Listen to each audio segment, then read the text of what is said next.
it was really nice to hear, to feel this barometer of how businesses are feeling and what are they thinking, and are they ready for further investments.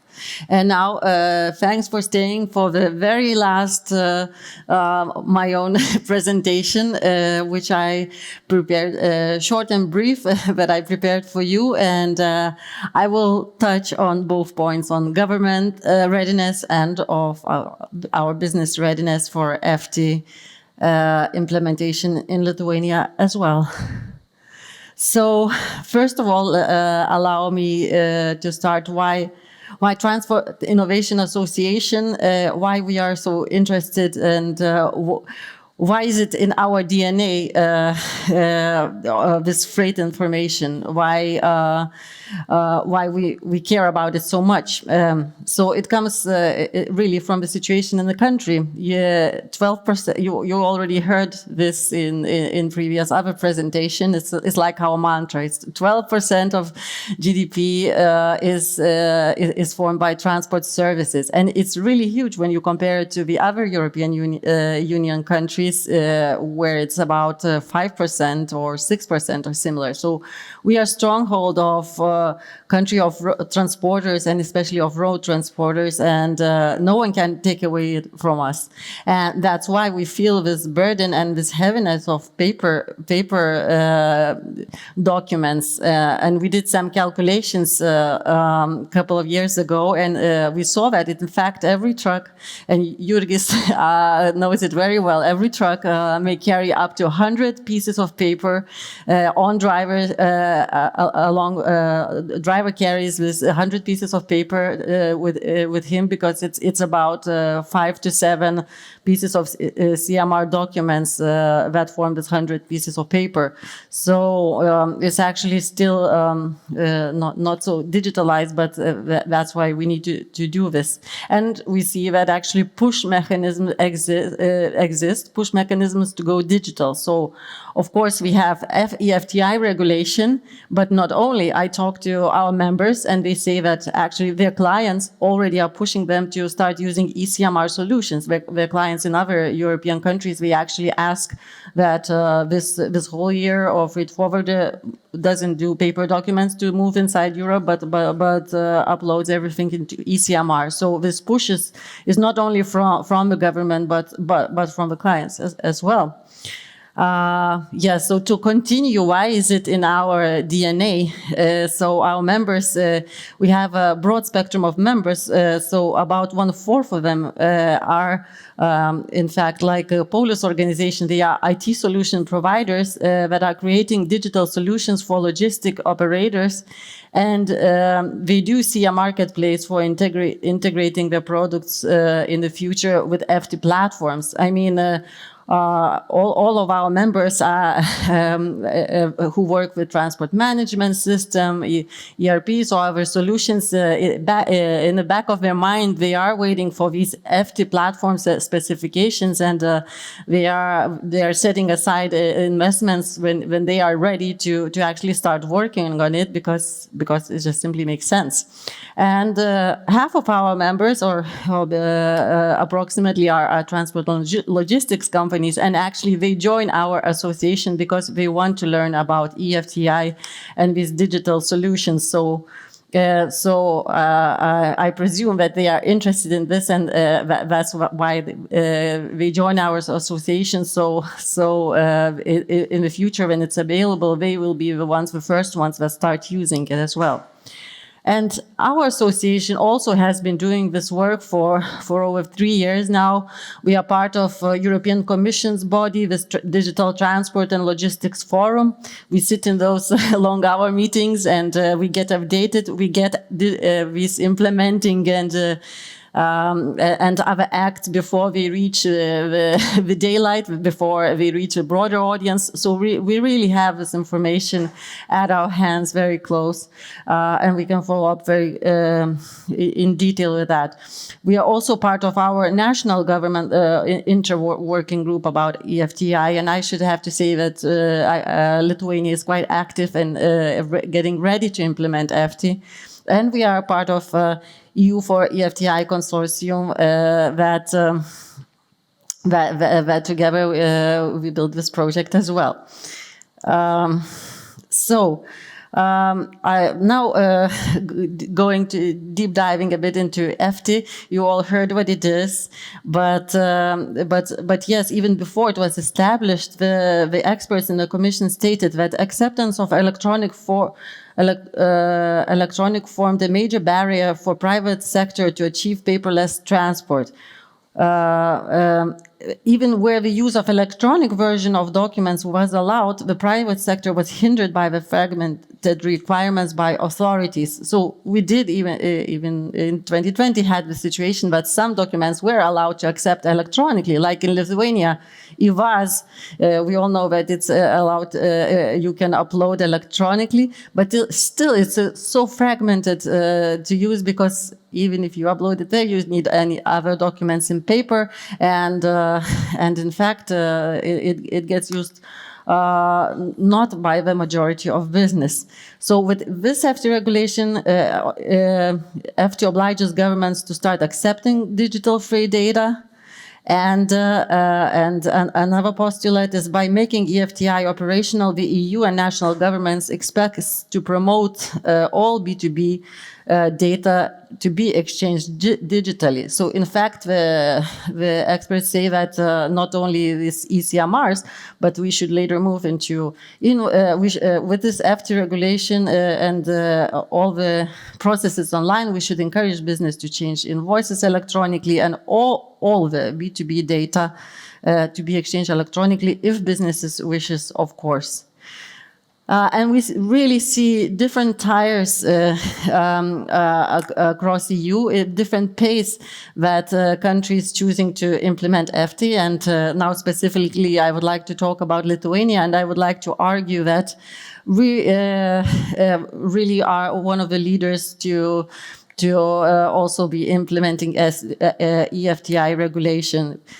Together with Estonian colleagues, I should add, we see that really both of our countries have done these really first important steps where no other country was ready to start to establish.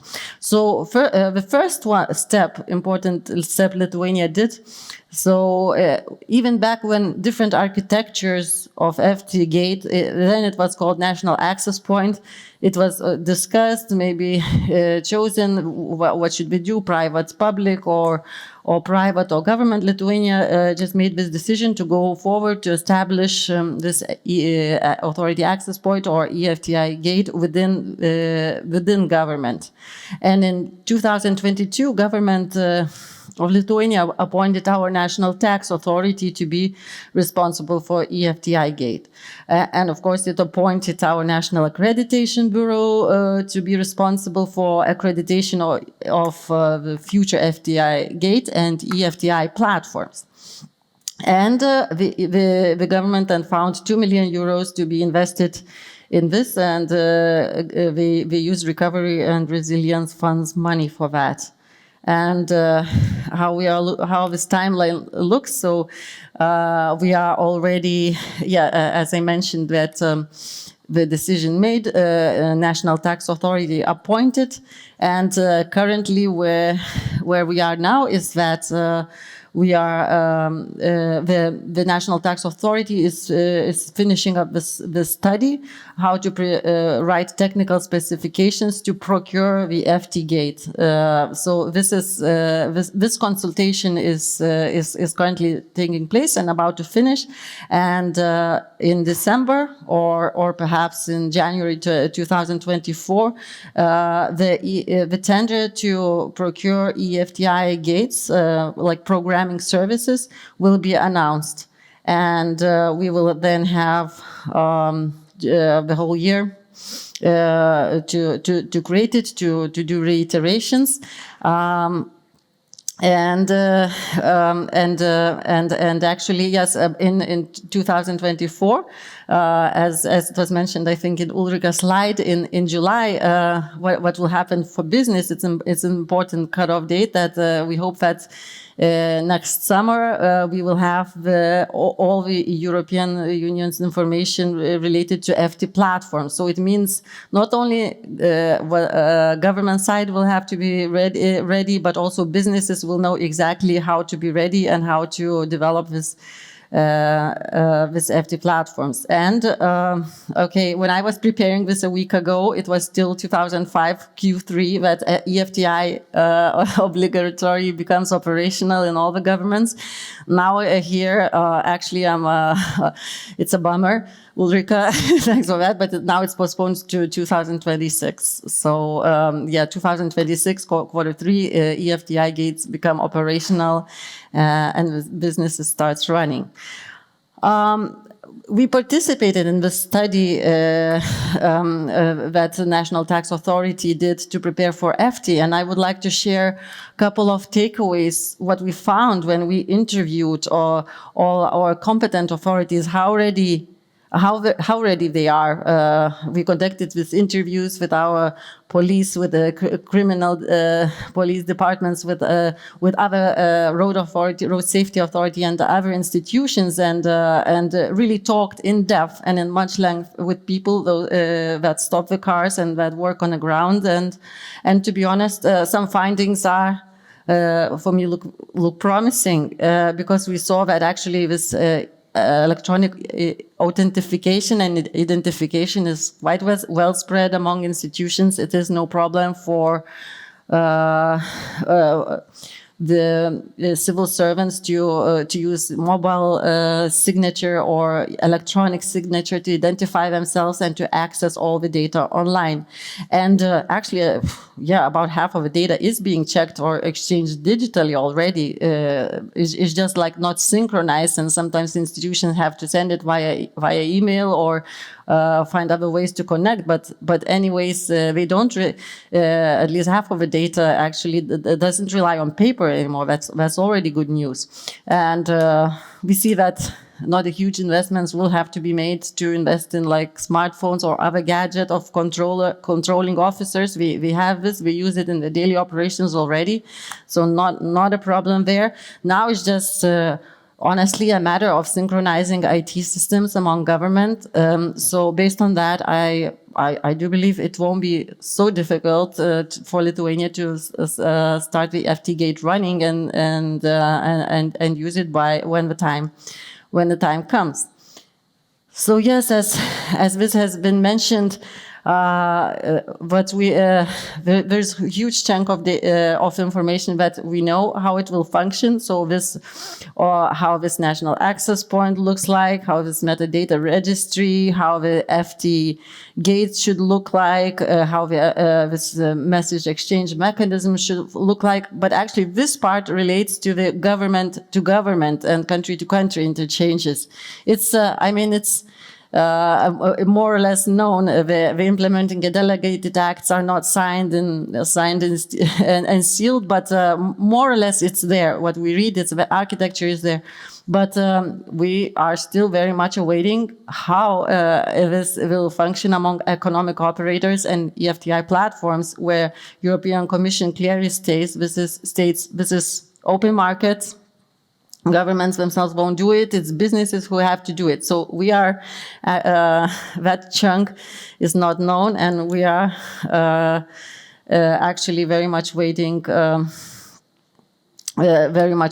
that. So yes, as I mentioned, that the delegated and implementing acts which specify FT gates and authority access points are out. The cutoff date of FTs, yeah, as we hear, it is postponed, sadly, but we are eagerly looking forward to that. And what we really look at is this FT platforms and certification procedures, and some reference to like what technology should it be used. And this will be announced in July 24. So actually, not so long time to wait. And what are key takeaways for businesses about this eFTI? Like so if you're a logistic company, you should know that eFTI does not introduce any new data. It's no new obligation for you to be adding some more documents or some new data in this. So no new data comes into play. So it means for road transportation, it will be the same data that is on CMR and other related documents that are governed that are part of international conventions. And what is also known is that economic operators will be creators, managers, and users of eFTI platforms. So it means businesses will have to create. Either they will choose, they will create their own, or they will choose the one existing in the market. So it's worth investing into eCMR solution now for road transportation, because for sure this eCMR will be the basis of what data will be checked when eFTI becomes operational. And also based on our interviews, we found other modes of transport already, like road, are partly digital. Like for example, airplane whale bills is heavily digital by now. So it just will be a matter of, in Lithuania's case, I mean, and so it will be a matter of synchronization. So finally, to draw some conclusions, like European Commission stated that by 2040, if we really stop using paper and switch to digital fully, all countries incorporated, that could save from 20 to 27 billion of euros for economic operators yearly by 2040. Also, we find that widely accessible eFTI platforms could help SMEs to make a step towards digitalization, because they will be widely accessible and available. So it means it will be easier to transform to these digital solutions. And what we also argue in our association, that more automated solutions help to prevent mistakes. Therefore, logistics becomes faster and more transparent.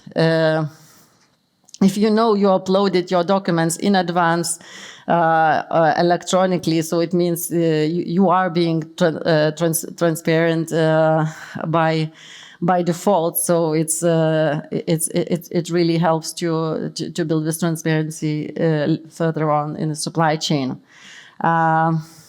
Yeah, and up to and as we counted how many trucks pass the border, so it's up to 300 tons of paper per year is being printed and carried across Lithuania and bordering countries alone. So really, it's a lot of trees. So our business is ready to start saving those trees when eFTI becomes operational. So with this thought, I would like to end this session, and I'll be here, and I'll be here tomorrow. If you have any questions, feel free to come and discuss. So thank you very much.